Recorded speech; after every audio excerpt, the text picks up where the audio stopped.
बस एक हाँ के इंतजार में रात मेरी गुजर जाएगी। अब तो बस उलझन है साथ मेरे, नींद कहाँ आएगी। सुबह की किरण न जाने कौन सा संदेश लाएगी, रिमझिम सी गुनगुनाएगी या प्यार। ড্রয়িং রুমে বসে বসে আইপ্যাডে ফ্রি ফায়ার গেম খেলছি, তখনই কলিং বেল বেজে ওঠে। উঠে গিয়ে দরজা খুলে দেখি আব্বু সাথে করে একটা মেয়েকে নিয়ে এসেছে।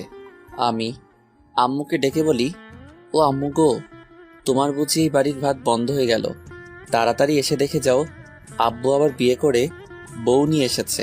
এই হারামজাদা চুপ, আগে সব কথা শুনে তারপর চেঁচামেচি কর। আর কি বলবে তুমি? ছি ছি আব্বু, তুমি এই বয়সে আবার বিয়ে করলে? আর এই মেয়ে মাথায় কি কিছুই নেই? নিজের বাবার বয়সী একটা লোককে বিয়ে করেছেন।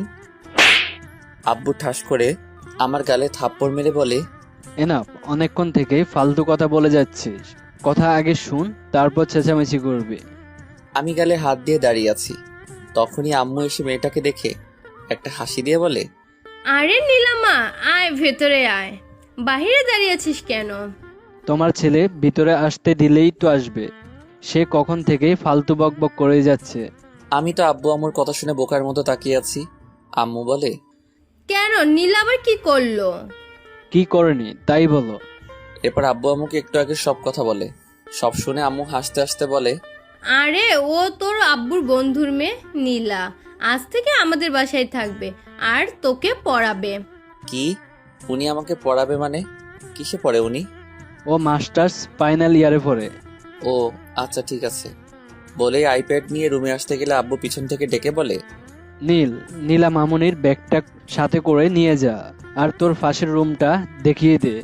আমি ঠিক আছে বলে ব্যাগ নিয়ে মেয়েটাকে বলি, আসুন আমার সাথে। বলেই ব্যাগ নিয়ে হাঁটছি। মেয়েটা আম্মুকে বলে, আন্টি আমি ফ্রেশ হয়ে আসছি, তারপর তোমার সাথে গল্প করব। ঠিক আছে মা, যা এখন ফ্রেশ হয়ে আয়। এরপর আমি আমার পাশের রুমে এসে ব্যাগটা রাখতে মেয়েটা পিছন থেকে বলে, কি মিস্টার নীল, বেশি কথা বলাটা কি আপনার অভ্যাস নাকি? আমি আবার কি বললাম? একটু আগে আঙ্কেলের কথা না শুনে নিজের মন মতো যা ইচ্ছা বলে যাচ্ছিলে। তার জন্য সরি। আচ্ছা আমি আপনাকে কি বলে রাখবো? যেহেতু আমি তোমাকে পড়াবো, সো আমাকে ম্যাম বলে রাখবেন। ঠিক আছে ম্যাম, আপনি রেস্ট নিন, আমি এখন যাই। বলেই নীল চলে যায়। আমি একা একা হাসছি আর ভাবছি ছেলেটা দেখতে কিউট আছে, তবে কথা শুনে মনে হলো অনেক দুষ্টু। আমি রুমে এসে আবার গেমস খেলতে শুরু করি। একটু পর দরজায় কেউ নক করে। আমি ভিতরে আসতে বলে মোবাইলের দিকে তাকিয়ে আছি। কি মিস্টার, মোবাইলে এমন করে কি দেখছো? কেউ এসেছে সেদিকে কি খেয়াল নেই? আরে ম্যাম আপনি আসুন বসুন। আসলে গেমস খেলছিলাম তো তাই খেয়াল করিনি। সব সময় গেমস খেলো মনে হচ্ছে, পড়াশোনা করো কখন তুমি? যখন পড়ার সময় হয় তখনই পড়ি ম্যাম। তা আপনি কোন ভার্সিটিতে অ্যাডমিশন নিয়েছেন? তোমার ভার্সিটিতে? আগের ভার্সিটি থেকে চলে আসলে কেন? সে অনেক কথা, পরে এক সময় বলবো।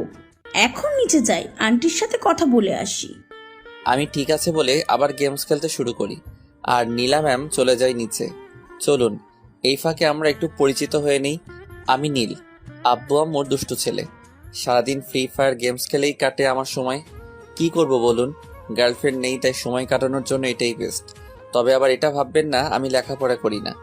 আমি এবার অনার্স 3য় বর্ষে পড়ছি। আব্বু নাবিল আহমেদ, পেশায় একজন স্কুল মাস্টার। আর আম্মু নাজমা বেগম সংসার নিয়েই ব্যস্ত। আর যে মেয়েটা আমাদের বাসায় এসেছে ওর নাম নীলা, আব্বুর বন্ধু রহমান আঙ্কেলের মেয়ে। নীলা আম্মু মারা গেছে 3 বছর আগে। রহমান আঙ্কেলের একজন টপ বিজনেসম্যান। বাকি পরিচয় গল্পের সাথে থাকলেই জানতে পারবেন। আমি নিচে এসে দেখি আঙ্কেল বসে টিভিতে খবর দেখছে আর আন্টি কিচেনে রান্না করছে। আমি আন্টির কাছে যেতেই আন্টি আমাকে দেখে বলে, কিরে মা, তুই এখনো কি করছিস? তোর আঙ্কেলের কাছে যা, আমি আসছি, রান্না প্রায় শেষ। কেন আন্টি, আমি এখানে থাকলে বুঝি তোমার সমস্যা হচ্ছে? আরে তা না, এখানে তো অনেক গরম আর তুই তো সব সময় এসিতে থাকিস, তাই বললাম। আমার কোনো সমস্যা হবে না আন্টি। আর শোনো, আমাকে এই বাড়িতে রাখতে হলে তোমার সাথে সাথে কাজ করতে দিতে হবে। কি বলছিস তুই? তুই আমাদের বাসার মেহমান আর তুই কাজ করবি? আমাকে মেহমান না ভেবে নিজের মেয়ে ভাবতে পারবেন না আন্টি? মা চলে যাবার আর কেউ মায়ের মতন ভালোবাসা দেয়নি। তুমি আমাকে নিজের মেয়ে মনে করো না আন্টি? এই পাগলি মেয়ে, কান্না করছিস কেন? আর তুই তো আমারই মেয়ে। আয় আমার বুকে আয়। আমি দৌড়ে গিয়ে আন্টিকে জড়িয়ে ধরে চোখের পানি ছেড়ে দিই। আজ 3 বছর পর মনে হচ্ছে আমার বুকের মরুভূমিতে বৃষ্টি হয়েছে। একটু পর আন্টি আমাকে জড়িয়ে চোখের পানি মুছে দিয়ে কপালে চুমু দিয়ে বলে, যা মা, তুই তোর আঙ্কেলের সাথে গল্প কর। আমি রান্না হয়ে গেছে, খাবার নিয়ে টেবিলে আসছি। আমিও তোমাকে হেল্প করি আন্টি। আচ্ছা ঠিক আছে, আয়। আমি আর আব্বু টেবিলে বসে আছি। একটু পর দেখি আম্মু আর নীলা ম্যাম খাবার নিয়ে আসছে। আব্বু বলে, কিরে মা, তুই কাজ করছিস কেন? আর নাজমা, তুমি কোন আক্কেলে মেয়েটাকে কাজ করতে দিচ্ছ? আন্টিকে কিছু বলো না আঙ্কেল, আমি নিজে থেকেই করেছি। আন্টি আমাকে নিষেধ করেছে। উফ, এখন কথা রেখে খেতে দাও তো। আম্মু ক্ষুধায় পেটে ইঁদুর খরগোশ সব দৌড়াচ্ছে। আমার কথা শুনে আম্মু আর নীলা ম্যাম হাসছে। আব্বু আমার দিকে তাকিয়ে বলে, খাওয়া ছাড়া আর কোনো কাজ আছে নাকি? লেখাপড়া ঠন ঠন। এবার যদি রেজাল্ট খারাপ হয় তাহলে খবর আছে তোর। কত কষ্ট করে ইন্টার থেকে 4.68 নিয়ে পাশ করেছি, তাও এই স্কুল মাস্টার বলে আমি নাকি ঠিকমতো পড়াশোনা করি না। পাশের বাড়ির আকাশ জিপিএ 5 পেয়েছে, তোর সাথেই তো পড়ে। পাশের বাসার রফিক আঙ্কেলের নিজের নামে একটা কোম্পানি আছে, সেও তো তোমার সাথেই পড়েছে। আমার কথা শুনে আব্বু রাগে কটমট করছে, আর আম্মু মুখ টিপে হেসে বলে, আচ্ছা, তোমাদের বাপ ছেলের ঝগড়া শেষ হয়ে গেলে এবার খেয়ে নাও। নীলামা, তুইও বসে পড়, সবাই একসাথে খেয়ে নেই। এরপর সবাই চুপচাপ খাবার নেয়। খাবার খেয়ে রুমে বসে কিছু সময় গেমস খেলি। একটু পর নীলা ম্যাম আমার রুমে এসে বলে, হাই, কি করছো? আরে আপনি আসুন, এই বসে আছি, তেমন কিছু না। তোমার তেমন কাজ না থাকলে চলো না বাইরে থেকে ঘুরে আসি। আসলে বাসায় থাকতে সব সময় রুমে ছিলাম, তাই আর কি। আচ্ছা আপনি গিয়ে রেডি হয়ে আসুন। নীলা ম্যাম ঠিক আছে বলে একটা মুচকি হাসি দিয়ে চলে যায়। আমিও ওয়ার্ড্রপ থেকে একটা অরেঞ্জ রঙের টি শার্ট আর ব্ল্যাক প্যান্ট বের করে চেঞ্জ করে আয়নার সামনে দাঁড়িয়ে চুল ঠিক করছি। তখনই আব্বু আমার রুমে এসে বলে, কিরে দুলামিয়া, সাজছিস কেন? কোথায় যাবি এই সময়? ম্যাম বলল ঘুরতে যাবে, তাকে নিয়ে বের হব। নীলা মামনি ঘুরতে যেতে চেয়েছে, ঠিক আছে নিয়ে যা। আর এনে টাকাটা রাখ, নীলা মামনি কিছু খেতে চাইলে কিনে দিস। বলেই আব্বু চলে যায়। আমি টাকা চাইলে তো কখনোই দেয় না, আর যেই নীলা ম্যামকে নিয়ে ঘুরতে যাব বলেছি অমনি 1000 টাকা দিয়ে গেল। এটা কি আমারই আব্বু? আম্মুর কাছে জিজ্ঞেস করতে হবে। বলে রুম থেকে বের হয়ে নিচে এসে দেখি আম্মু বসে আছে। আমি আম্মুর পাশে বসতেই আম্মু আমার দিকে তাকিয়ে বলে, কিরে, কোথাও যাবি নাকি তুই এখন? ম্যাম, ঘুরতে যেতে চেয়েছে, তাই তাকে নিয়ে ঘুরতে যাব। ও আচ্ছা, তাড়াতাড়ি ফিরিস কেমন? ঠিক আছে। আচ্ছা আম্মু, একটা কথা বলো তো, তোমার হাজবেন্ড কি সত্যি আমারই আব্বু? এই ফাজিল, তোর আব্বুর না হলে কার আব্বু? আমি টাকা চাইলে তো কখনো দেয় না, আর যেই শুনলো ম্যামকে নিয়ে ঘুরতে যাব অমনি আমাকে 1000 টাকা দিয়ে দিল। তোর আব্বু দেয় না তো কি হয়েছে? আমি তো দেই তোকে, তাই না? তুমি তো আমার লক্ষ্মী সুইট আম্মু। আরো কিছু কথা বলি আম্মুর সাথে। একটু পর নীলা ম্যাম আমাদের কাছে আসতেই আমি তো হা করে তাকিয়ে আছি তার দিকে। একটা পিঙ্ক কালারের গাউন পরেছে। আমি তো পুরাই ক্রাশ খেয়ে বসে আছি। নীলা ম্যাম আমার দিকে তাকিয়ে চোখের ভ্রু নাচিয়ে ইশারায় বলে কি, আমি লজ্জা পেয়ে অন্যদিকে তাকিয়ে ফেলি। আম্মু ওঠে নীলা ম্যামের কাছে গিয়ে চোখ থেকে একটু কাজল নিয়ে ম্যামের গালে লাগিয়ে দিয়ে বলে, কারণ নজর যেন না লাগে আমার মামুনিটার। নীলা ম্যাম লজ্জা পেয়ে মুচকি হাসে। আমি আর চোখে ম্যামের দিকে তাকিয়ে আছি। একটু পর ম্যামকে নিয়ে বের হয়ে একটা রিক্সা নিয়ে এক পাশে চেপে বসি। কেমন জানি আনইজি ফিল করছি। এই প্রথম কোনো মেয়ের সাথে এক রিক্সায় উঠেছি। ম্যাম আমাকে বলে, তোমার জন্য কি এদিকে জায়গা নেই? পড়ে যাবো তো। আমি ঠিক আছি ম্যাম, সমস্যা নেই। এই দিকে চেপে বসো, নয়তো পড়ে যাবে। আমি ম্যামের দিকে একটু চেপে বসে বলি, কোথায় যাবেন ম্যাম বলুন? তোমার যে জায়গা সবচেয়ে বেশি ভালো লাগে সেখানেই চলো। আমার তো নদী সবচেয়ে বেশি ভালো লাগে। তাহলে সেখানেই চলো। এরপর রিক্সাওয়ালা মামাকে বলি নদীর দিকে যেতে। একটু পর নদীর পাড়ে এসে ম্যামকে নিয়ে বসে আছি। দুজনের মাঝেই নীরবতা ভেঙে আমি বলি, কিছু খাবেন ম্যাম? আমার খুব আইসক্রিম খেতে ইচ্ছা করছে। ঠিক আছে বলে আমি উঠে গিয়ে 2টা আইসক্রিম নিয়ে এসে ম্যামকে একটা দেই আর একটা আমি খেতে থাকি। কিছু সময় সেখানে বসে থেকে ম্যামকে নিয়ে হাঁটতে হাঁটতে চলে আসি একটা পার্কে। আজ নিজেকে কেমন জানি মিঙ্গেল লাগছে। আরো বেশ কিছু সময় ঘোরাঘুরি করে ম্যামকে নিয়ে বাসায় চলে আসি। বাসায় এসে রুমে গিয়ে চেঞ্জ করে কিছু সময় ফেসবুক চালাই। একটু পর আব্বু আর নীলা ম্যাম আমার রুমে আসে। আব্বু বলে, আজ থেকে নীলা তোকে পড়াবে। যদি আমি শুনি তুই ওর কথা শুনিসনি তাহলে তোর খবর আছে। ঠিক আছে মাস্টার সাহেব, আপনি এখন আসতে পারেন, মনে থাকবে আমার। এরপর আব্বু চলে গেলে ম্যাম আমাকে বলে, বই নিয়ে টেবিলে বসো। আমি ঠিক আছে বলে বই নিয়ে টেবিলে বসে পড়ি। নীলা ম্যাম আমার মুখোমুখি হয়ে বসেছে। আমি এক পলকে তার দিকে তাকিয়ে আছি। ম্যাম পড়াচ্ছে। একটু পর আমার দিকে তাকিয়ে রাখে, আমি তার দিকে তাকিয়ে আছি। রাগী কণ্ঠে বলে, বইয়ের দিকে তাকাতে বলছি, আমার মুখের দিকে নয়। আমি ম্যামের কথায় থতমত খেয়ে যাই। আমতা করে বলি, জি ম্যাম, তাকাচ্ছি বলে আমি বইয়ের দিকে তাকাই। প্রায় 1 ঘন্টা পড়িয়ে ম্যাম কিছু পড়া দিয়ে চলে যায়। আমি বই রেখে বিছানায় গিয়ে শুয়ে পড়ি। একটু পর আম্মু নিচে থেকে খাবার খেতে ডাকে। গিয়ে সবাই একসাথে খাবার খেয়ে নেই। এরপর কিছু সময় সবাই গল্প করে যে যার রুমে গিয়ে শুয়ে পড়ি। পরের দিন সকালে ঘুম থেকে উঠে ফ্রেশ হয়ে নাস্তা করে ভার্সিটির জন্য বের হতে গেলে আম্মু বলে, নীল তোর সাথে নীলাকে মামনিকে নিয়ে যা। ঠিক আছে আম্মু, চলুন ম্যাম। একটু দাঁড়াও, আমি আসছি। বলেই ম্যাম তার রুমে গিয়ে একটা বোরকার হিজাব পরে আসে। এরপর বাসা থেকে বের হয়ে একটা রিক্সা নিয়ে চলে আসি ভার্সিটি। রিক্সা ভাড়া দিয়ে ভার্সিটির ভিতরে গিয়ে আমি ম্যামকে বলি, ম্যাম আপনি তাহলে ক্লাসে যান। ঠিক আছে, যাওয়ার সময় আমাকে সাথে করে নিয়েছিও। ঠিক আছে নিয়ে যাব। বলেই ম্যাম চলে যায় তার ক্লাসে আর আমি বন্ধুদের কাছে। আমি ওদের কাছে আসতে আবির বলে, কিরে দোস্ত, তোর সাথে একটা মেয়ে আসলো দেখলাম, কে ভাবি নাকি? আরে না, আমার টিউশনের ম্যাম, আব্বুর বন্ধুর মেয়ে। আমাদের বাসায় থেকে পড়বে আর আমাকে পড়াবে। আচ্ছা এই কথা, আমি তো ভাবলাম তুই বুঝি সিঙ্গেল থেকে আবার মিঙ্গেল হয়ে গেলি। আমার আর মিঙ্গেল এই কপারে প্রেম নেই রে। আর চাপা মারতে হবে না, আমাদের ভার্সিটির সকল মেয়েদের ক্যারাস তুই। কত মেয়ে তোকে প্রপোজ করলো, তুই তো সবাইকে রিজেক্ট করলি। এগুলো আমার টাইপের না।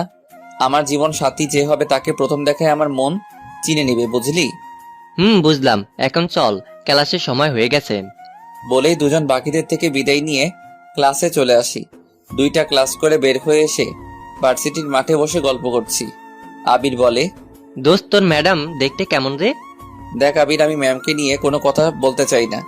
আরে আমি তো শুধু জানতে চেয়েছি তোর ম্যাম দেখতে কেমন। যেমনই হোক তা দিয়ে তোর কি প্রয়োজন? 5 জনের সাথে প্রেম করছি, তাদের গিয়ে দেখ না। আচ্ছা বলবো না তোর ম্যামকে নিয়ে কথা, তা তোর কথা শুনে তো মনে হচ্ছে তুই তোর ম্যামকে ভালোবেসে ফেলেছিস। যদি তোর তাই মনে হয় তবে ম্যামকে নিয়ে আর কখনো কথা বলবি না। ঠিক আছে বলবো না। আচ্ছা চল বাইরে থেকে ঘুরে আসি। না ম্যাম এখন বের হয়ে আসবে, তাকে নিয়ে বাসায় চলে যাব। ক্লাস করবি না আজকে আর? ইচ্ছে করছে না, তুই কর। আমি এখন আর ক্লাসে যাব না, রিয়ার কাছে যাব। দেখি আজ পাখিটাকে বসে আনতে পারি কিনা। এসব লুচ্চামি বাদ দে, নয়তো দেখবি কোন দিন বিপদে পড়বি।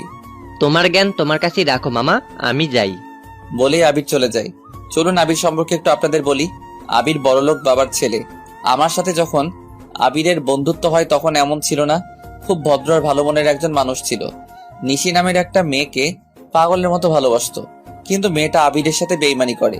আর তারপর থেকে আবির এমন হয়ে যায়। বাকিরা গল্পের সাথে থাকলেই জানতে পারবেন। আমি একা একা বসে আছি। একটু পর দেখি ম্যাম আসছে। আমি উঠে ম্যামের কাছে যেতেই ম্যাম বলে, এখানে বসেছিলে নাকি ক্লাসে যাওনি? 2টা করে বের হয়ে এসেছি, ভালো লাগছিল না ক্লাস করতে তাই। আচ্ছা বুঝলাম, বাসায় যাবে এখন নাকি কোনো কাজ আছে?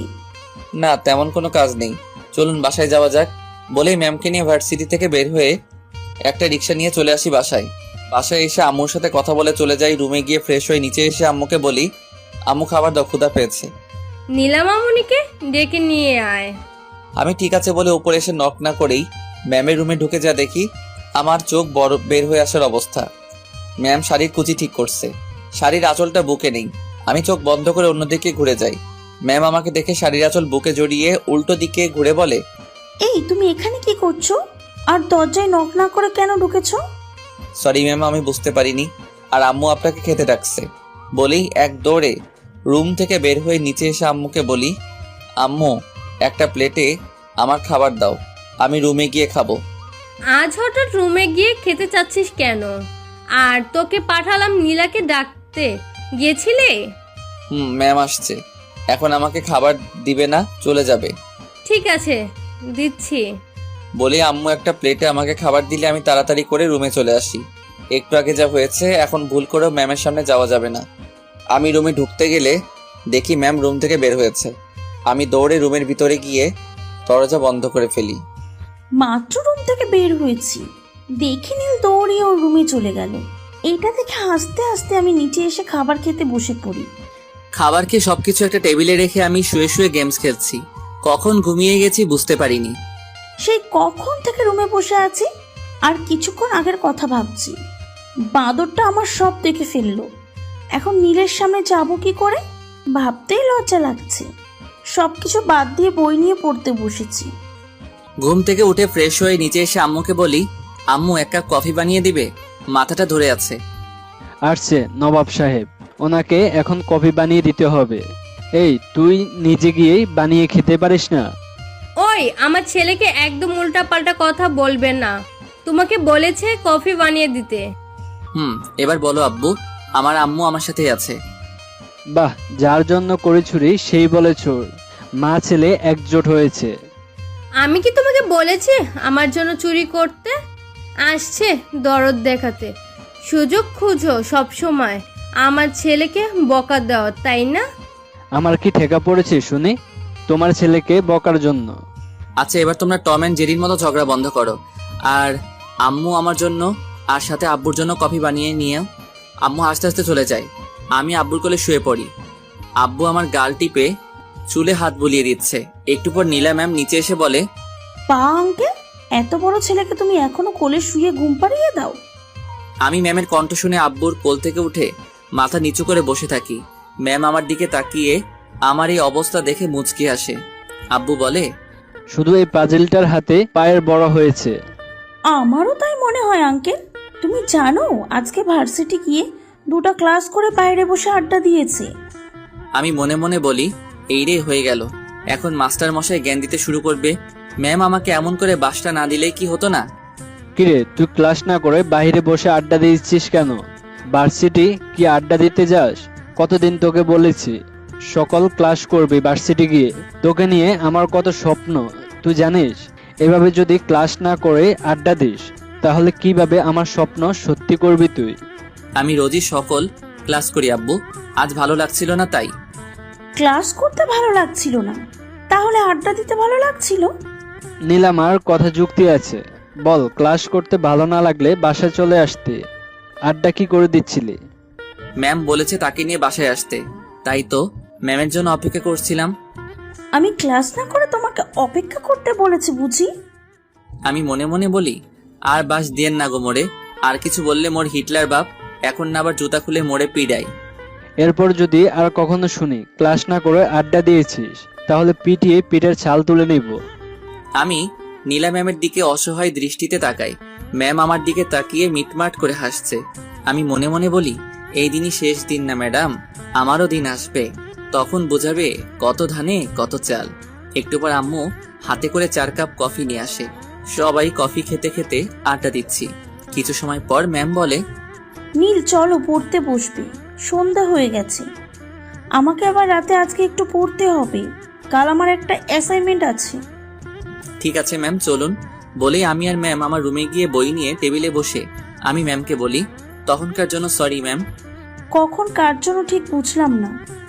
নক না করে আপনার রুমে ঢোকার জন্য, কিন্তু বিশ্বাস করুন আমি কিছুই দেখিনি। নীলের কথা শুনে আমার চোখে এসে লজ্জা ভর করে। ফাজিলটা সব দেখে এখন বলে কিছুই দেখেনি। ইচ্ছা করছে সব কয়টা চুল টেনে তুলে দিই। আচ্ছা ঠিক আছে, এখন পড়াই মনোযোগ দাও। আমি ঠিক আছে বলে পড়তে কালকে দিয়ে যাওয়া পড়া ম্যামকে দেখাই। এরপর ম্যাম আমাকে পড়াচ্ছে। ঘন্টাখানেকের মতো পড়িয়ে আজও কিছু পড়া দিয়ে চলে যায়। আমি টেবিল থেকে উঠে আইপ্যাড নিয়ে আবার গেমস খেলতে শুরু করি। কিছু সময় গেমস খেলে আইপ্যাডটা রেখে শুয়ে আছি। রুমে এসে কিছু সময়কালের অ্যাসাইনমেন্টের জন্য পড়া কমপ্লিট করো। আব্বুর সাথে কিছু সময় কথা বলে ছাদে গিয়ে দেখি নীল দাঁড়িয়ে কারোর সাথে মোবাইলে কথা বলছে। আমি আবিরের সাথে কথা বলছিলাম, হঠাৎ পিছনে কারো পায়ের শব্দ শুনে আবিরকে পরে কল দিব বলে কেটে দেই। ম্যাম আমার কাছে এসে বলে, এত রাতে কার সাথে কথা বলছে, তাও ছাদে এসে? আমার বন্ধু আবিরের সাথে। আপনি এখন এখানে? রুমে ভালো লাগছিল না, তাই একটু ছাদে আসলাম রাতের আকাশ দেখতে। ও আচ্ছা, আসুন দোলনায় বসি। বলেই ম্যাম আর আমি গিয়ে দোলনায় বসি। ম্যাম বলে, আচ্ছা তুমি এত ফাজিল কেন? যা বাবা, আমি আবার কি করলাম ম্যাম? এই যে এখানে আসার পর থেকেই তো দেখছি আঙ্কেলের সাথে কি সব কথা বলো। আঙ্কেলকে বুঝি ভালোবাসো না? ম্যাম, বাবা হচ্ছে সন্তানের জন্য ঠিক বটগাছের মতো, সন্তানের মাথার উপর ছায়া হয়ে থাকে। বাবাকে কতটা ভালোবাসি সেটা বলা হয়নি কখনো। আমার ভবিষ্যৎ সুন্দর করার জন্য আব্বু আম্মু দুজনে আমার জন্য কতটা কষ্ট করে সেটা আমি খুব ভালো করেই জানি। আর তাই এমন কোনো কাজ করি না যাতে আব্বু আম্মু আমার জন্য কষ্ট পায়। আমার আম্মু আমার এক চোখে আর আব্বু অন্য চোখে। তুমি খুব লাকি, তোমার আম্মু তোমার কাছে আছে। আর আমাকে দেখো, আম্মুকে হারিয়ে ফেলেছি। আব্বু যতটুকু পারে আমাকে সময় দেওয়ার চেষ্টা করে, কিন্তু মায়ের দিন শেষে মায়ের অভাবটা ঠিকই বুকে হাহাকার নিয়ে আসি। মন খারাপ করবেন না ম্যাম, আপনি দেখবেন বিয়ের পর আপনার শাশুড়ি আপনাকে মায়ের অভাব বুঝতে দিবে না। নীলা ম্যাম কান্না করতে করতে আমাকে জড়িয়ে ধরে বলে, জানি না নীল, মায়ের ভালোবাসার কখনো পাবো কিনা। মা কেন আমাকে ছেড়ে চলে গেছে, একবার যদি আবার ফিরে আসতো আমার কাছে। আমি ম্যামের মাথায় হাত রেখে বলি, কান্না করবেন না ম্যাম, দেখবেন একদিন আপনার জীবনে এত ভালোবাসা আসবে তখন আপনি চাইলেও চোখে পানি আনতে পারবেন না।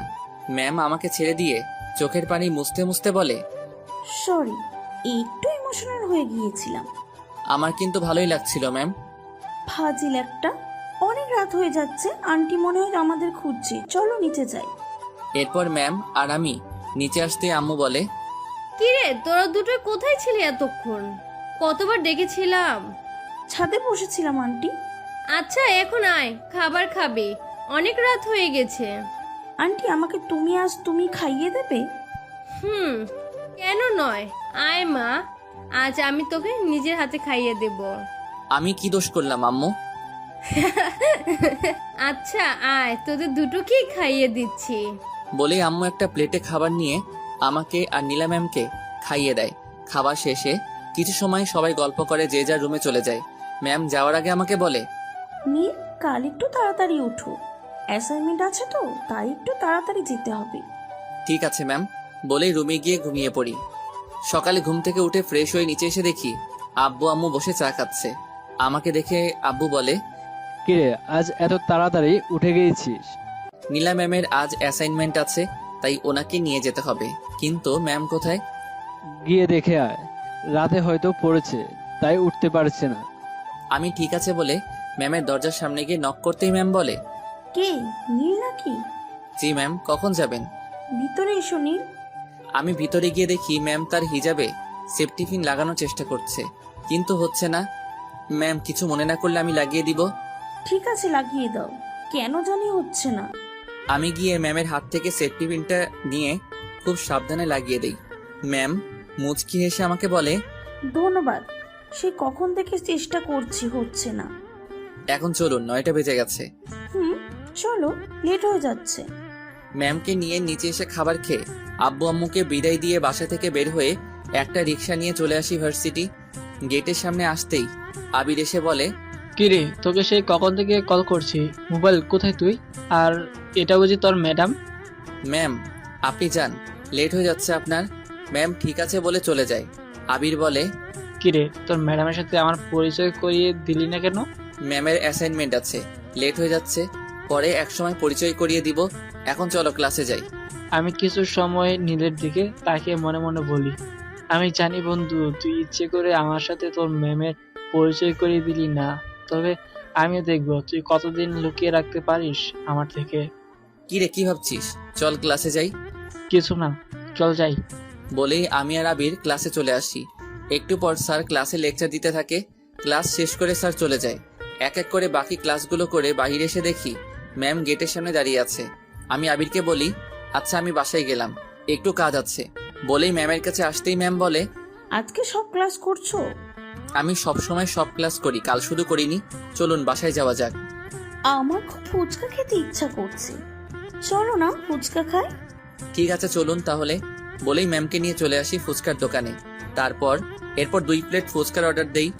একটু পর ফুচকা দিলে দুজনে ফুচকা খেয়ে আমি ম্যামকে বলি, এবার বাসায় যাবেন নাকি আর কিছু খাবেন ম্যাম? না, আর কিছু এখন খাবো না, চলো হাঁটতে হাঁটতে বাসায় যাই আজকে। কি বলছেন? বাসা এখানে থেকে 20 মিনিটের রাস্তা, এত পথ হেঁটে যেতে পারবেন? খুব পারবো, আজ হেঁটে যেতে ইচ্ছা করছে। ঠিক আছে চলুন তাহলে হেঁটেই যাই। বলেই ম্যামকে নিয়ে হাঁটতে থাকি। রাস্তায় টুকটাক কথা বলতে বলতে বাসায় চলে আসি। বাসায় এসে ম্যাম আর আমি ওপরে চলে আসি। রুমে যেতে নিলে ম্যাম বলে, আজ ঘুরতে নিয়ে যাবে বিকালে নীল? ঠিক আছে, আপনি রেডি হয়ে থাকেন। ম্যাম ঠিক আছে বলে মিষ্টি একটা হাসি দিয়ে চলে যায়। আমি আবারও ম্যামের হাসি দেখে ক্রাশ খেলাম। কিছু সময় সেখানে দাঁড়িয়ে থেকে রুমে এসে ব্যাগটা টেবিলে রেখে ওয়াশরুমে গিয়ে গোসল করে রুমে এসে চেঞ্জ করে নিচে এসে খাবার খেয়ে নেই। খাওয়া শেষে সোফায় এসে আম্মুর কোলে মাথা রেখে শুয়ে পড়ি। কিছু সময়ের মধ্যে সেখানেই ঘুমিয়ে পড়ি। বিকেলে ম্যামের ডাকে ঘুম ভাঙে। এই নীল ওঠো, আর কত ঘুমাবে? তুমি না আমাকে নিয়ে ঘুরতে যাবে বলেছো? আমি ঘুম থেকে উঠে চোখ ডলতে ডলতে তাকিয়ে দেখি আমি ম্যামের কোলে শুয়ে আছি। এক লাফে উঠে বসে বলি, আমি তো আম্মুর কোলে শুয়েছিলাম, আপনি কখন আসলেন এখানে? আন্টির কোলে শুয়েছিল, আঙ্কেল আন্টিকে নিয়ে বাইরে যাবে তাই আমাকে ডেকে বলল তোমার পাশে বসতে।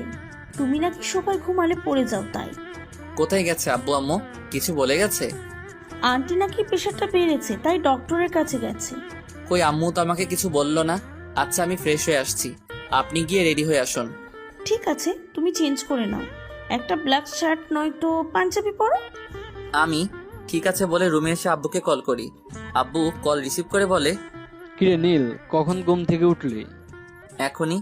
আম্মুর কি হয়েছে আব্বু? ডক্টর কি বললো? তেমন কিছু না, একটু প্রেশার বেড়ে গেছে, মেডিসিন নিয়েছি। ও আচ্ছা, তাহলে আম্মুকে নিয়ে বাসায় চলে এসো। আমি ম্যামকে নিয়ে একটু বাইরে যাচ্ছি। আচ্ছা সাবধানে যাস, আর সন্ধ্যার আগে বাসায় চলে আসিস কেমন? ঠিক আছে আব্বু, রাখি তাহলে। বলেই কল কেটে ফ্রেশ হয়ে এসে ম্যামের কথা মতো একটা ব্ল্যাক পাঞ্জাবি পরে নিচে এসে অপেক্ষা করছি ম্যামের জন্য। একটু পর সিঁড়ি দিয়ে ম্যামের পায়ের শব্দ শুনে সিঁড়ির দিকে তাকিয়ে আমি তো পুরাই হা হয়ে আছি।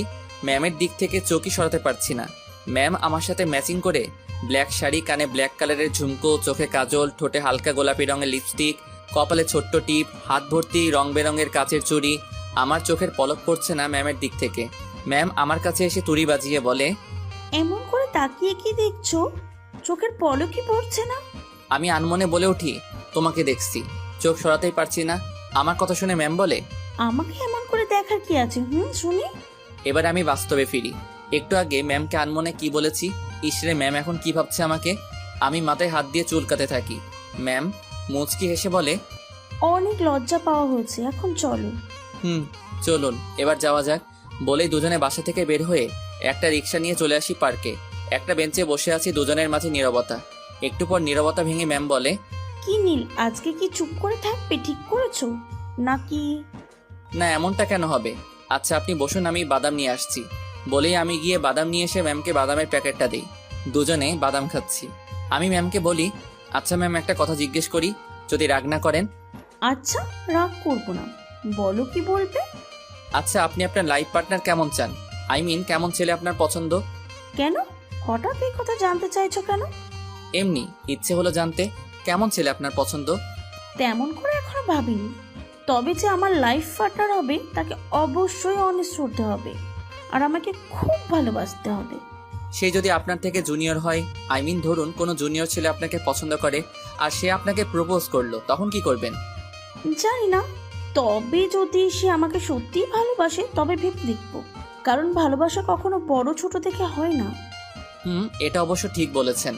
তা তোমার কেমন মেয়ে পছন্দ, সিনিয়র নাকি জুনিয়র? আমি তো ভেবে রেখেছি সিনিয়র একটা আপুকে বিয়ে করব। আব্বু আম্মুকে বলে রেখেছি, তাদের কোনো সমস্যা নেই। তোমার সিনিয়র আপুদের বুঝি ভালো লাগে? সবাইকে না, তবে একজনকে খুব ভালো লাগে, হয়তো আমি তাকে ভালোবাসি। তা কে সেই লাকি গার্ল যাকে তোমার মতন একটা কিউট ছেলে ভালোবাসে? তাকে বলেছো তুমি যে তাকে ভালোবাসো? না এখনো বলিনি, তবে খুব দ্রুত বলবো। আর তাকে বলার আগে আপনাকে বলবো কে সে। ঠিক আছে, এখন বলো শুনি কে সেই লাকি গার্ল। আমি কিছু বলতে যাব তখনই আবির কোথা থেকে এসে আমাকে বলে, আরে নীল, তুই এখানে? আর এটা বুঝি তোর ম্যাম। কেমন আছেন ম্যাম? জি ভালো আছি। আপনাকে তো ঠিক চিনলাম না, বাট কোথায় যেন আপনাকে দেখেছি মনে হচ্ছে। আজকে ভার্সিটিতে দেখা হলো। আমি নীলের বেস্ট ফ্রেন্ড আবির। তুই এখানে কি করে আবির? একটা কাজে এসেছিলাম, এই দিকে চলে যাচ্ছিলাম, তোকে দেখে আসলাম। বসবো আমি এখানে? আমরা তো এখন বাসায় চলে যাব, কাল কথা হবে ভার্সিটি। আজকে আসি কেমন? চলুন ম্যাম বাসায় যাই এবার। বলেই আমি আর ম্যাম সেখান থেকে উঠে হাঁটতে থাকি। আবির মনে মনে বলে, নীল বন্ধু, কতদিন এই মালকে আমার থেকে লুকিয়ে রাখবে তুমি? এই ফুলের সুবাস তো আমাকে নিতেই হবে। তোর ম্যামের ফিগার দেখে আমি তো পাগল হয়ে গেছি। শুধু কিছুদিন অপেক্ষা কর, তারপর আমি তোর ম্যামকে আমার করে নেব। আমি আর ম্যাম হাঁটছি। ম্যাম বলে, কি হলো নীল? আমরা তো মাত্রই আসলাম, এখনই বাসায় চলে যাব? কোন নদীর পাড়ে যাব? আপনাকে একটা কথা বলি ম্যাম, আবির যদি কখনো আপনার সাথে কথা বলার চেষ্টা করে, ওকে এড়িয়ে চলবেন, ঠিক আছে? কেন, কি হয়েছে? ওই ছেলেটা তো বললো ও নাকি তোমার best friend. Best friend, but ও এখন আগের মতো নেই। ও অনেক চেঞ্জ হয়ে গেছে। পরে একসময় আপনাকে সব বলবো। ম্যাম ঠিক আছে বলে। এরপর একটা রিক্সা নিয়ে চলে আসি নদীর পাড়ে। অনেক সময় দুজনে ঘোরাঘুরি করে বাসায় চলে আসি। এইভাবে হাসি আর আনন্দে কেটে যায় 6 মাস। ম্যাম আর আমার মাঝে এখন খুব ভালো একটা বন্ধুত্ব হয়েছে। আমি এখন ম্যামকে আর আপনি বলি না, তুমি করে বলি।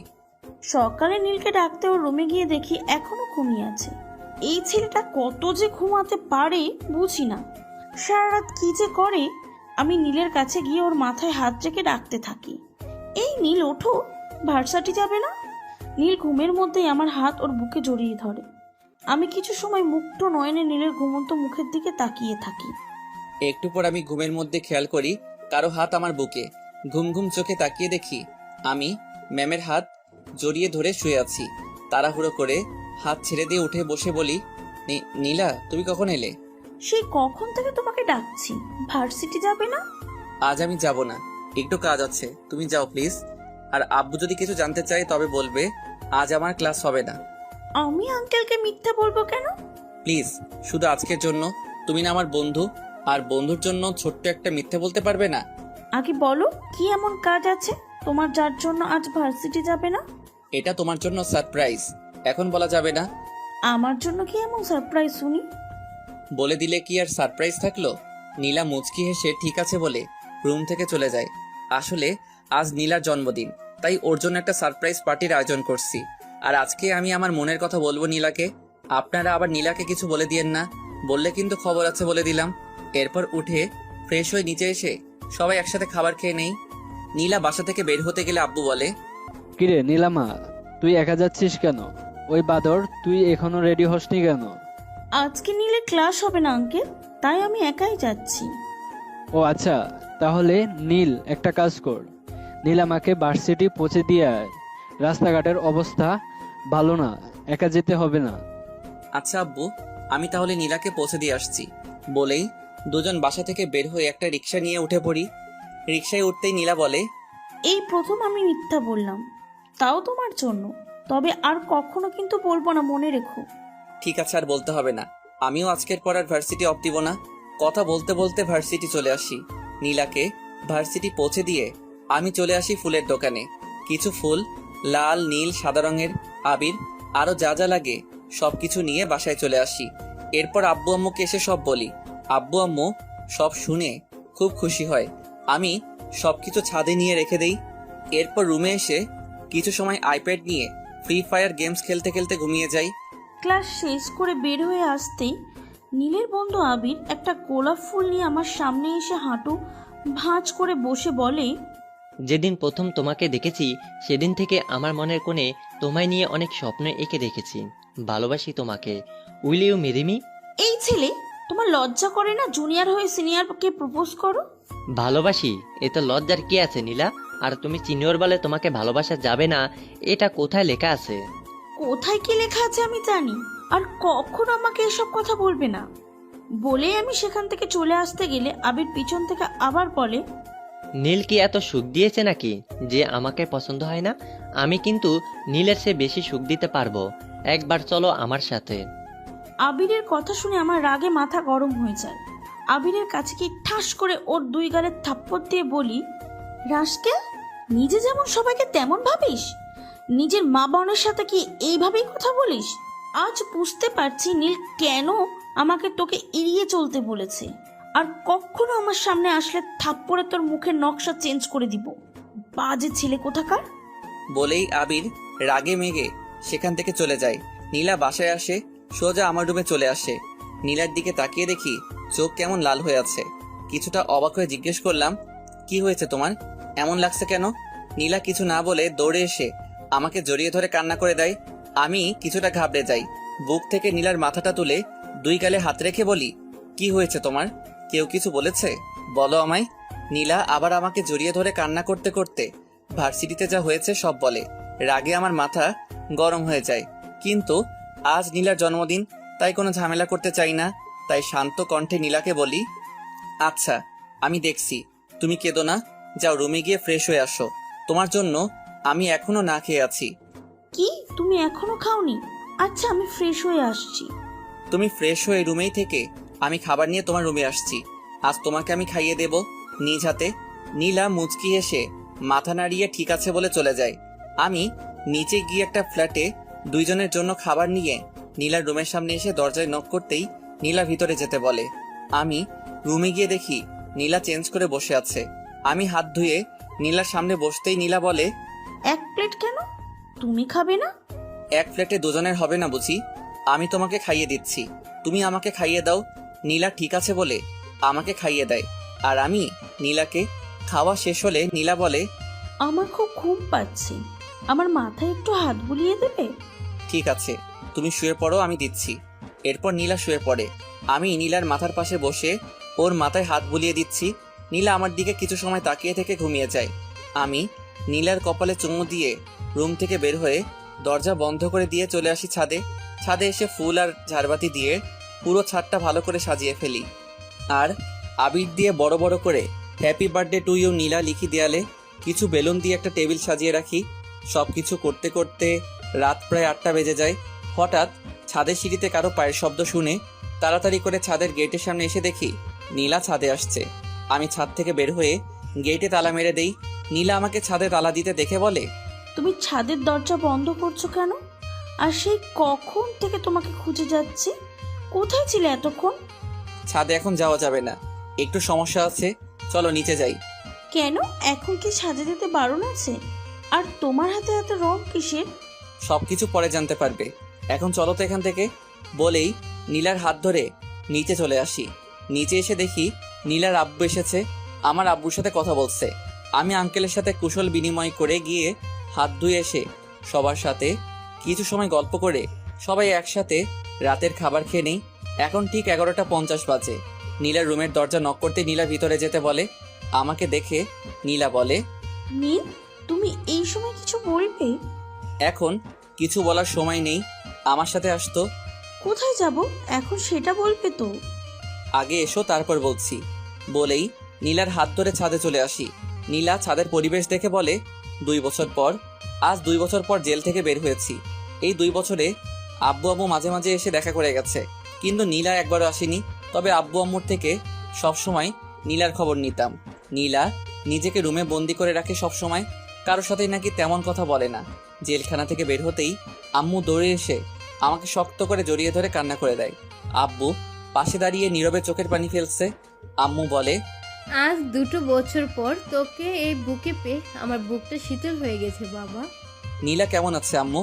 এখনো কি নিজেকে ঘরবন্দি করে রাখে? কারোর সাথে কথা বলে না সেই দিন থেকে।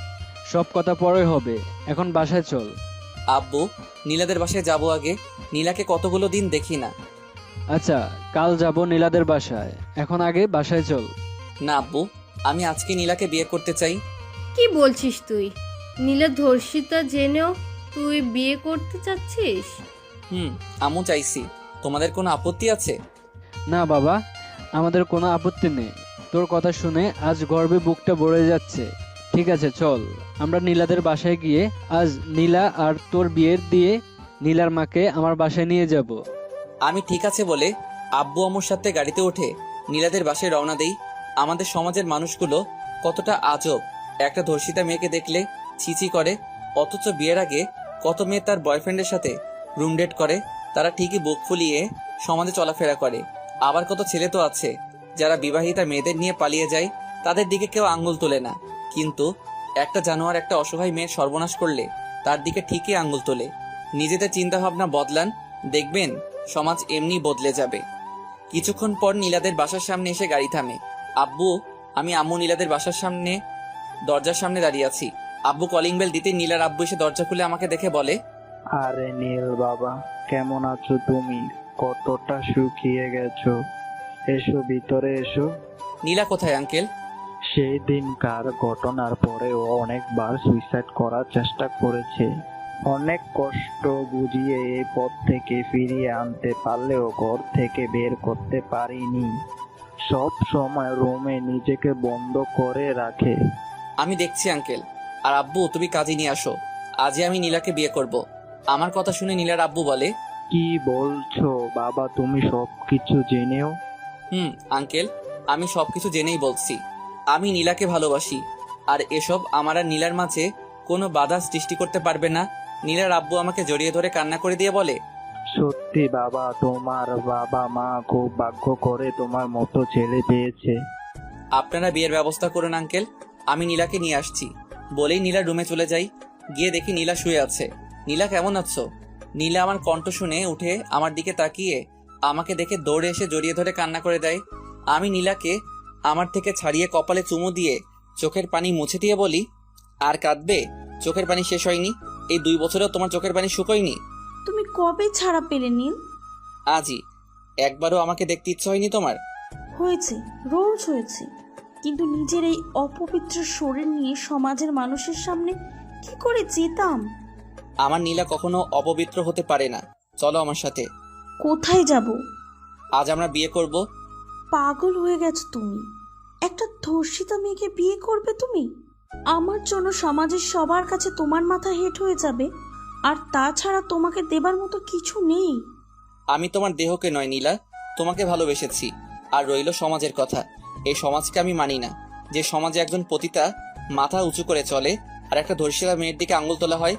আমি পারবো না নীল, তুমি চলে যাও। আমার চোখের দিকে তাকিয়ে বলো, তুমি আমাকে ভালোবাসো না? একবার বলো আমি চলে যাব। নীলা আমাকে ছেড়ে দিয়ে উল্টো পাশ হয়ে চোখের পানি ছেড়ে দেয়।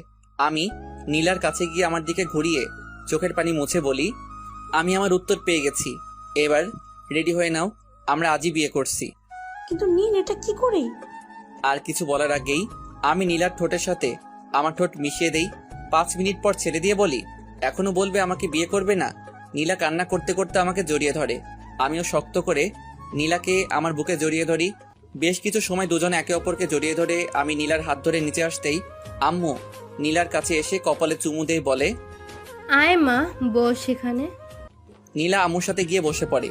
একটু পর আব্বু আর আঙ্কেল কাজী নিয়ে আসলে আমাদের বিয়ে পড়ানো হয়। কাজী বিয়ে পড়িয়ে চলে যায়। কিছু সময় নীলাদের বাসা থেকে আমাদের বাসায় চলে আসি। নীলা আম্মুর সাথে নিচে বসে আছে। আমি ওয়াশরুমে চলে যাই গোসল করতে। চলুন জেনে আসি 2 বছর আগে কি এমন হয়েছিল যার জন্য আমি জেলে গিয়েছিলাম। 2 বছর আগে নীলা ছাদের পরিবেশ দেখে খুশিতে আমাকে জড়িয়ে ধরে বলে, আমার হবু বউয়ের জন্মদিন আর আমি জানবো না? কে তোমার হবু বউ? আমি পকেট থেকে একটা রিং বের করে নীলার সামনে হাঁটু ভাঁজ করে ফিল্মি স্টাইলে বসে বলি, তোমাকে দেখার পর হারিয়ে গেছে আমার চোখের ঘুম, আমার নিঃশ্বাস প্রশ্বাসে এখন শুধু তোমারই ছোঁয়া।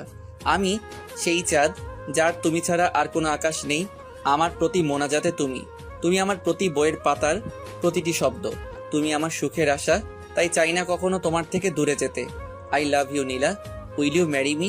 নীলা আমার সামনে বসে আমাকে জড়িয়ে ধরে কান্না করতে করতে বলে, তোমার ভালোবাসার দায়ে পাপ যদি হয় পায়ে পায়ে, মাখিব পাপ সারা গায়ে।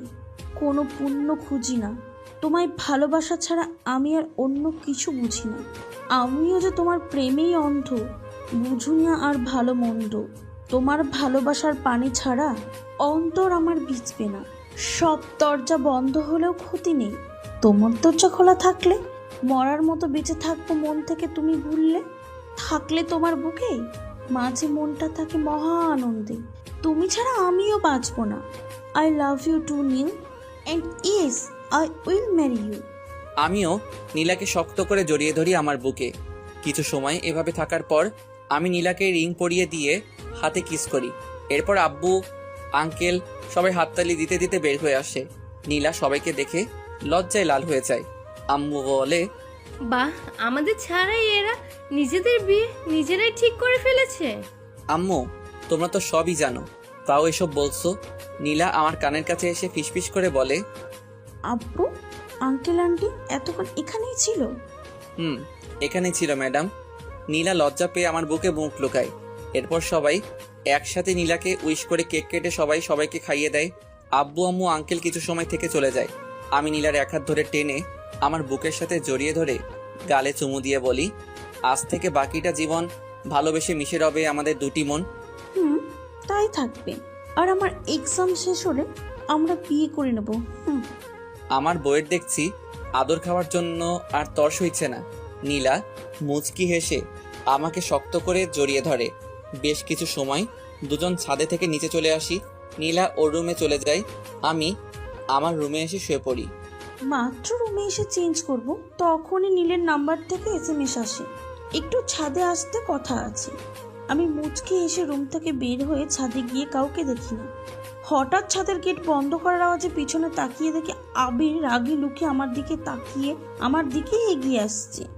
আবির, তুমি এখানে? আর এইভাবে আমার কাছে আসছো কেন? তোর খুব অহংকার তাই না? নীল তোকে এত মজা দিয়েছে, তাই তুই আমার ভালোবাসা ফিরিয়ে দিয়েছিস। আজ তোর এমন অবস্থা করব, দেখি ওই নীল আর তোর এই মুখটা দেখে কিনা। প্লিজ আবির, আমার এত বড় সর্বনাশ করো না। আমি তোমার কাছে আমার ইজ্জত ভিক্ষা চাইছি। আমি তো তোমার ইজ্জত নিব না শোনা, একটু মস্তি করব।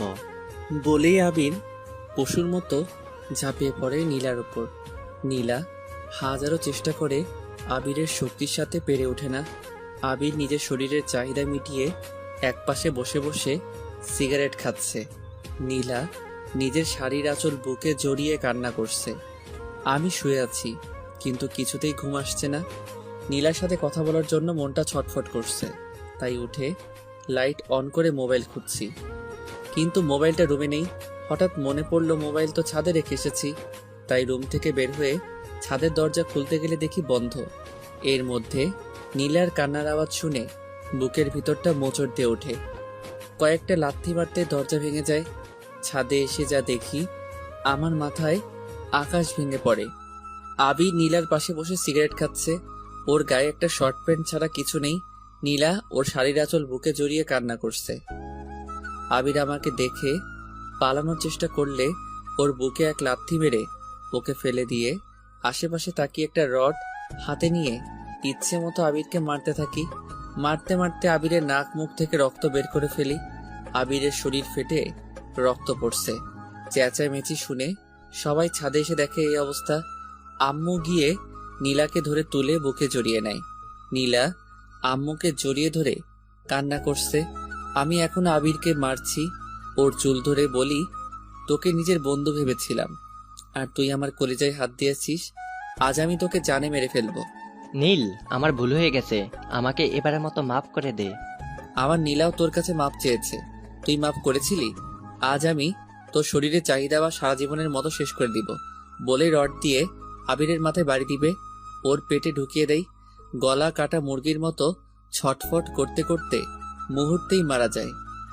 তবুও আমার রাগ কিছুতেই কমছে না। বসে ইচ্ছে মতো ওর মুখে ঘুষি মারতে থাকি। আব্বু এসে আমাকে টেনে তুলে বলে, মরে গেছে, ও আর কত মারবে? ওর কত বড় সাহস! আব্বু, ও আমার কলিজায় হাত দিয়েছে, আমি ওকে কেটে টুকরো টুকরো করে ফেলবো। হঠাৎ ছাদে কিছু পুলিশ এসে আবিরের লাশ দেখে জানতে চায় কে মেরেছে। আমি মেরেছি অফিসার। আপনাদের খবর দিল কে অফিসার? আমি দিয়েছি, কিন্তু বুঝতে পারিনি নীল যে জানোয়ারটাকে মেরে ফেলবে। এবার পুলিশ আবিরের লাশ নিয়ে আর আমাকে ধরে নিয়ে যায়। আমি যাওয়ার সময় নীলাকে বলি, আমার জন্য অপেক্ষা করো, আমি ফিরে আসবো। আর এই তোমার এই কলঙ্ক আমি আমার ভালোবাসা দিয়ে মুছে দিব। এরপর আমাকে জেলে নিয়ে যায়। কিছুদিন পর কোর্টে চালান করে দিলে জজ সাহেব সব শুনে আমাকে 2 বছরের শাস্তি দেয়। এই 2 বছরে প্রায় অনেকবার নীলা সুইসাইড করার চেষ্টা করেছে। বর্তমান একটু পর ফ্রেশ হয়ে এসে দেখি নীল রুমে বসে আছে। আম্মু নীলাকে চেঞ্জ করিয়ে একটা লাল বেনারসি পরিয়েছে। আমি নীলার পাশে বসে ওর দুই গালে হাত রেখে বলি, আমার বউটাকে দেখতে যে পরীর মতো লাগছে সেটা কি সে জানে? নীলা আমার কথায় লজ্জা পেয়ে আমাকে জড়িয়ে ধরে। কিছু সময় পর খেয়াল করি নীলা কান্না করছে। আমার বুক থেকে তুলে চোখের পানি মুছে দিয়ে কপালে চুমু দিয়ে বলি, একদম কান্না করবে না। অতীতে কি হয়েছে না হয়েছে সেসব ভেবে আর নিজেকে কষ্ট দিও না। আজ থেকে আমরা নতুন করে আমাদের জীবন শুরু করব, আর তার জন্য আমি এখন আবার আমার বউকে প্রপোজ করব। আমার বউ রাজি হবে তো? নীলা চোখের পানি মুছে মাথা নাড়িয়ে হ্যাঁ বলে। আমি বেলকনিতে গিয়ে একটা ফুল ছিঁড়ে এনে নীলাকে দাঁড় করিয়ে ওর সামনে হাঁটু ভাঁজ করে বসে বলতে শুরু করি, তুমি জীবনের রং ছুঁয়ে ভালোবেসে দেখো একবার। আমি সুখ হয়ে কাছে এসে মুছে দেব কান্না তোমার। আমার এই বুকে তোমারই নাম লিখে রেখেছি, দেখো না। ভুলেই আড়ালে কখনো হারালে আমি বাঁচব না। তুমি ফাগুনের আলো হয়ে এই হাতে রাখো যদি হাত, আমি আধারে বাঁধ ভেঙে দেব স্নিগ্ধ প্রভাত। ভালোবাসি শুধুই তোমাকে, আর সারা জীবন বাঁচব। তুমি দেবে সারা আমার ভালোবাসায়।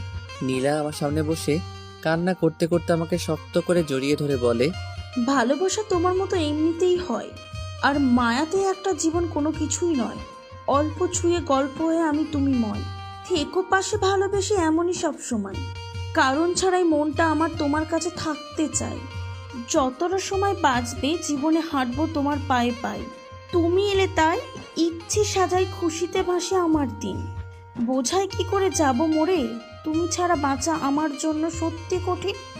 আমিও যে তোমাকে আজও ভালোবাসি নীল। দুজন দুজনকে শক্ত করে জড়িয়ে থাকি বেশ কিছু সময়। এরপর আমি নীলাকে কোলে তুলে বিছানায় শুইয়ে দিয়ে ওর পাশে শুয়ে কপালে চুমু দিতেই নীলা কেঁপে ওঠে।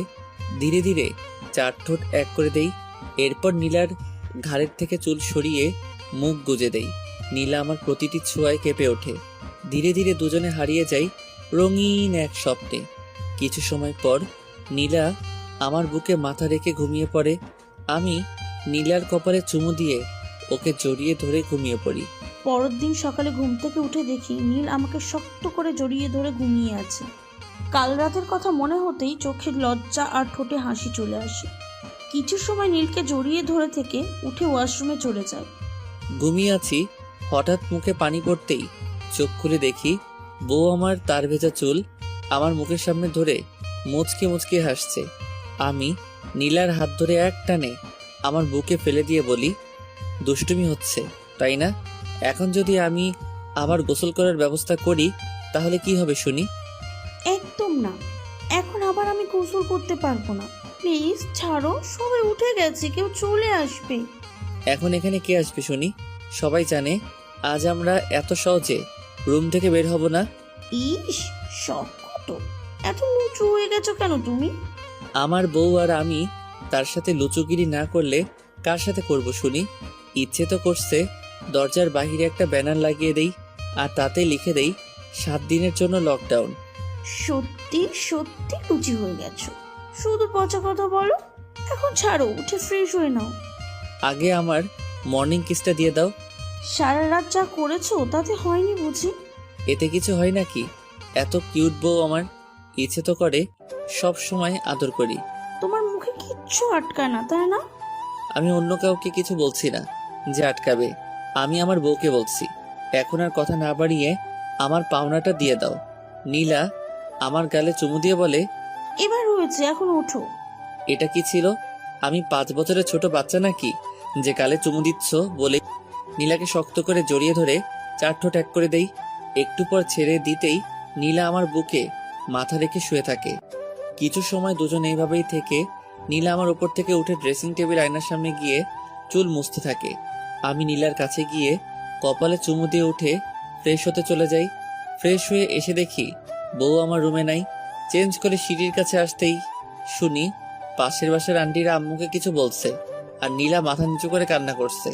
পাশের বাসার আন্টিরা বলছে, এটা কি করলেন নাজমা আপা? একটা ধর্ষিতা মেয়েকে আপনার ছেলের বউ করে আনলেন। মানুষের সামনে তো মাথা নিচু হয়ে গেল আপনাদের। আপনার ছেলে এখনো ছোট মানুষ, ও বলল আর আপনিও এটাই করলেন। এখন সমাজে মানুষের সাথে চলবেন কি করে? এখনো সময় আছে, এই মেয়ের সাথে নীলের ডিভোর্স করিয়ে দেন। নীলা চোখের পানি ফেলেই যাচ্ছে, মাথা নিচু করে। আমি সিঁড়ি থেকে বলে উঠি, আরে আন্টি, আপনি ঠিকই বলেছেন, ভুল হয়ে গেছে আমার, তাই না? আমার কথা শুনে সবাই আমার দিকে তাকায়। আম্মু মনে মনে বলে, এরা আজ গেল, বাস খাওয়ার জন্য রেডি হয়ে যাও। বাবা, ভুল তো করেছো, সেই ভুলটা এখনো শুধরিয়ে নাও, এটা তোমার জন্য ভালো। নীলা আমার দিকে অসহায় দৃষ্টিতে তাকিয়ে আছে। আমি একবার নীলার দিকে তাকিয়ে আন্টিদের বলি, আপনাদের মতো বাজে মহিলাদের এই বাড়িতে ঢুকতে দেওয়াটা সবচেয়ে বড় ভুল। নীল, এটা কেমন ব্যবহার? আমরা তোমার গুরুজন, ভুলে যেও না এটা। গুরুজন বলেই আমার ওয়াইফকে এতগুলো বাজে কথা বলার পরও এখনো এখানে দাঁড়িয়ে আছেন, নয়তো এতক্ষণে আপনাদের ঠিকানা হতো হসপিটালের বেডে। চালুন ছাকনি, কে বলে তোর গায়ে ফুটা? কি বলতে চাও তুমি নীল? বলতে অনেক কিছু চাই, একজন একজন করে বলি। রহিমা আন্টি, আপনার মেয়ে কি জানি করেছিল। ও হ্যাঁ, মনে পড়েছে, তার বয়ফ্রেন্ডের সাথে এক বন্ধুর বাসায় হাতে নাতে ধরা পড়েছে নষ্টামি করতে গিয়ে। কই, তাতে তো আপনার মাথা নিচু হয়নি, এমনকি আপনার মেয়েরও না। সবার সামনে তো দিয়ে দিব্যি ঘুরে বেড়াচ্ছেন। আমার কথা শুনে রহিমা আন্টি মাথা নিচু করে ফেলে। এরপর সালেহা আন্টির কাছে গিয়ে বলি, সালেহা আন্টি, আপনার ছেলে তো একটা বিবাহিত মেয়ে নিয়ে, না না মেয়ে নয়, মহিলা, তাও 3 বাচ্চা মাকে নিয়ে পালিয়ে এসেছিল। কই, আপনার মাথা তো তখন নিচু হয়নি? আপনি আর আপনার ছেলে তো কোমরে আঁচল গুজে সবার সাথে ঝগড়া করেছেন আর বলেছেন আমার ছেলে আমি বুঝবো, তোমরা কে বলার? আমার কথা শুনে সালেহা আন্টিও মাথা নিচু করে ফেলে। এরপর আমিনা আন্টির কাছে গিয়ে বলি, আমিনা আন্টি, আপনার মুখে অন্তত এই কথা মানায় না। মেয়ের বয়ফ্রেন্ডের সাথে একই রুমে কি সব জানি করতে গিয়ে আপনার স্বামীর কাছে ধরা পড়েছিলেন, আর আপনার জন্য আপনার মেয়ে গলায় দড়ি দিয়ে মারা গেল। কই, তারপর তো আপনি সবার সামনে এই নোংরা মুখটা নিয়ে ঘুরে বেড়াচ্ছেন, আপনার লজ্জা করে না? নীল, হয়ে গেছে, এবার ছেড়ে দে, আর বললে এখানে স্ট্রোক করে মারা যাবে। আম্মু, এই নোংরা মহিলাগুলো তোমার সামনে নীলাকে এতগুলো কথা বললো, তুমি কিছু বললে না কেন? আমি বলতেই যাচ্ছিলাম, তখন তোকে সিঁড়িতে দেখলাম, তাই ভাবলাম তুই একটু ধুইয়ে দে। আমি নীলার কাছে গিয়ে ওর চোখের পানি মুছে দিয়ে কপালে চুমু দিতেই নীলা আমাকে শক্ত করে জড়িয়ে ধরে। আমি বলি, কেউ এসে কিছু বললেই কাঁদতে হবে? তাদের কথার জবাব দিতে পারো না? আর এই ইতিহাস সৃষ্টিকারী মহিলারা এখন এখানে দাঁড়িয়ে আছেন কেন? ফুটেন এখান থেকে, আর ভুল করেও আমাদের বাসার আশেপাশে যেন না দেখি। আমার কথা শুনে সবাই মাথা নিচু করে চলে যায়। আম্মু আমার কাছে এসে বলে, আজ তুই এই মহিলাগুলোকে উচিত শিক্ষা দিয়েছিস, সারা জীবন নীলা মায়ের পাশে থাকিস। তুই থাকতে আমার মায়ের মাথাটা কখনো নিচু হবে না। আমার শেষ নিঃশ্বাস থাকা পর্যন্ত নীলার মাথা আমি কখনো নিচু হতে দিব না আম্মু। আচ্ছা, এবার আয়, খেয়ে নে। এরপর 3 জন বসে পড়ি খাবার টেবিলে। আব্বু স্কুলে চলে গেছে। নীলা প্লেটে খাবার নিতে গেলে আমি ওর কাছ থেকে প্লেটে নিয়ে আমার দিকে ঘুরিয়ে বসিয়ে নিজ হাতে খাইয়ে দিচ্ছি। আম্মু এটা দেখে মুখ টিপে হাসছে। নীলা লজ্জা পেয়ে মাথা নিচু করে খাচ্ছে। আমি বলি, শুধু কি আমার হাতে খাবে, আমাকে খাইয়ে দিবে না? দিচ্ছি। এরপর নীলা আমাকে আর আমি নীলাকে খাইয়ে দিচ্ছি। খাওয়া শেষে আমি সোফায় এসে বসে আছি। নীলা আম্মুর কাজে সাহায্য করছে। আম্মু বারণ করেছে অনেকবার, কিন্তু ম্যাডাম কথা শোনার পাত্রী নয়, সে আম্মুকে সাহায্য করবেই। আমি বসে বসে এনটিভিতে সাকিব খানের প্রিয়া আমার প্রিয়া ছবি দেখছি। একটু পর কলিং বেল বেজে ওঠে। গিয়ে দরজা খুলে দেখি নীলার আব্বু এসেছে। ওনার পা ছুঁয়ে সালাম করি। শ্বশুর মশাই আমার মাথায় হাত রেখে বলে, বেঁচে থাকো বাবা, কেমন আছো? আমি ভালো আছি বাবা, আপনি কেমন আছেন? আমিও ভালো আছি বাবা। এরপর নীলার আব্বুকে নিয়ে ভিতরে আসতেই নীলা ওর আব্বুর কাছে এসে জড়িয়ে ধরে বলে, কেমন আছো আব্বু? আমি ভালো আছি মা, তুই কেমন আছিস? নীলের মতন স্বামী যার আছে সে কি কখনো খারাপ থাকতে পারে আব্বু? এরপর আম্মু এসে কুশল বিনিময় করে বলে, আসুন বিআই মশাই, নাস্তা করুন। না বেন, মাত্র নাস্তা করেই এসেছি। মেয়েটাকে দেখতে ইচ্ছা করছিল তাই চলে এলাম, এখনই চলে যাব আবার।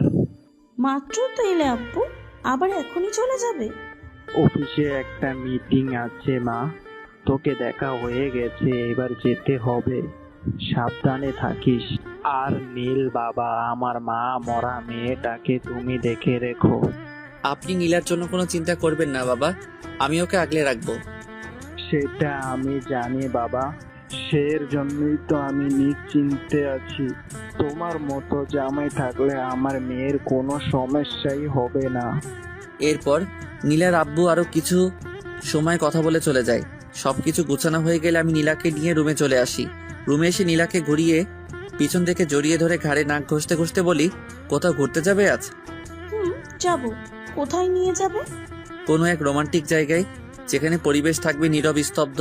আচ্ছা, একটা কথা জিজ্ঞাসা করি। বলো, কি জানতে চাও? এত ভালোবাসো কেন আমায়? কারণ এক জীবনে মনের মানুষ একজনই তো হয়। তুমি আমার সেই প্রিয়জন, মিথ্যে কথা নয়। আশেপাশে থাকো যদি, বুকে বহে সুখের নদী। কখনো এই ভালোবাসার হবে না তো ক্ষয়। অনুভবের আকাশ খুলে তোমায় দেখতে চাই। বুকের ভিতর তোমার নামে সাজানো আছে এক পৃথিবী। যত ভালোবাসি তোমায় মনে হয় কম হয়ে যায়। নীলা ঘুরে আমাকে শক্ত করে জড়িয়ে ধরে বলে, তোমায় ছাড়া শূন্য আমি, কিছু নেই চাওয়ার আর। জীবনের শেষ নিঃশ্বাসটুকু নিতে চাই তোমার বুকে মাথা রেখে। তোমার মুখের একটু হাসি হয়ে ওঠে আমার সুখের সকল কারণ। আমার মন খারাপের ওষুধ হয়ে সারাও তুমি সব অসুখ। রাতকে যদি ভুলে যাই কালো, দিনকে যদি ভুলে যাই আলো, তবু আমি এভাবেই থাকবো সারা জীবন তোমার বুকে। এরপর দুজন দুজনকে শক্ত করে কিছু সময় জড়িয়ে ধরে থাকি। বিকেলে নীলা আয়নার সামনে বসে রেডি হচ্ছে। আমি গিয়ে নীলাকে আমার সামনের দিকে ঘুরিয়ে বলি, আমি থাকতে আমার বউ কেন কষ্ট করছে? তা আমার বরটা এখন কি করবে শুনি? তোমার বর এখন তোমাকে নিজ হাতে সাজিয়ে দিবে। নীলা মুচকি এসে ঠিক আছে বলে এরপর আমি নীলাকে সাজিয়ে দেই। দুজনে ম্যাচিং করে ড্রেস পরেছি। আম্মুর কাছে বলে নীলাকে নিয়ে চলে আসি একটা নদীর পাড়ে। পরিবেশটা খুব নীরব আর নিস্তব্ধ।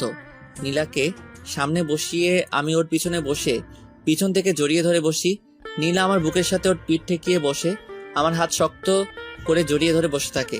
একটু পর নীলা বলে, আচ্ছা, আমরা যদি এখন বেবি নিই তাহলে কেমন হবে? খুব ভালো। আমাদের কোলজোরে একটা বেবি আসবে, যে ছোট ছোট হাত দিয়ে আমাদের সাথে দুষ্টামি করবে। একটু বড় হলে তোমাকে আব্বু আর আমাকে আম্মু বলে ডাকবে। তাহলে বাসায় গিয়ে আজ থেকে ভীষণ শুরু করব, কি বলো? নীলা লজ্জা পেয়ে আমার বুকে মুখ লুকিয়ে ফেলে। আরো বেশ কিছু সময় দুজনে সেখানে বসে থেকে সন্ধ্যায় বাসায় চলে আসি। বাসায় আসতে আব্বু বলে, কিরে, দুজনে কেমন ঘুরলি? খুব ভালো আব্বু, তুমি কখন এসেছো? অনেকক্ষণ আগেই এসেছে। যা, তোরা রুমে গিয়ে ফ্রেশ হয়ে আয়। আচ্ছা আব্বু, আমরা এক্ষুনি আসছি বলেই দুজনে চলে রুমে এসে ফ্রেশ হয়ে নিচে এসে কিছু সময় আব্বু আম্মুর সাথে কিছু সময় আড্ডা দিয়ে রাতের খাবার খেয়ে রুমে এসে বসে আছি। আমি নীলাকে বলি, কি মিশন, কি শুরু হবে আজ থেকে? আমি কখন বারণ করলাম শুনি? মুচকি হেসে নীলাকে বুকে জড়িয়ে ধরে ওর গলায় মুখ গুজে দেই। ধীরে ধীরে নীলাকে নিয়ে বিছানায় শুয়ে পড়ি। এরপর চার ঠোঁট এক করে দিয়ে একে অপরে ঠোঁটের স্বাদ নিতে থাকি। আস্তে আস্তে দুজনে হারিয়ে যাই ভালোবাসার জোয়ারে। একটুবার নীলাকে বুকে জড়িয়ে দুজনে ঘুমিয়ে পড়ি। সকালে ঘুম থেকে উঠে দেখি নীল আমাকে ওর বুকে জড়িয়ে ধরে ঘুমিয়ে আছে। কিছু সময় নীলের ঘুমন্ত মুখের দিকে তাকিয়ে থেকে ওর কপালে চুমু দিয়ে উঠে ওয়াশরুমে চলে যায়। ঘুমের মধ্যে হঠাৎ মুখে পানি পড়ায় চোখ খুলে তাকিয়ে দেখি আমার বউ আমার মুখের উপর তার ভিজা চুল ধরে রেখেছে। এক টানে বুকের উপর ফেলে দিয়ে বলি, সকাল সকাল দুষ্টুমি হচ্ছে, এখন তো এর ফল পেতেই হবে। এখন একদম দুষ্টুমি করবে না, সারা রাত দুষ্টুমি করেছো। বউটা আমার, তাই আমি তো দুষ্টামি করবই, দেখি কে আটকায় আমায়। বলেই আবার দুজনে হারিয়ে যাই এক অপরের মাঝে। এই যে আপনারা এখন এমন করে তাকিয়ে আছেন, একটু লজ্জা নেই তাই? আমাদের এবার একটু একা ছেড়ে দিন। দিনটা টাটা, ভালো থাকুন। আর বউয়ের আদর পেতে হলে তাড়াতাড়ি বিয়েটা করে নিন।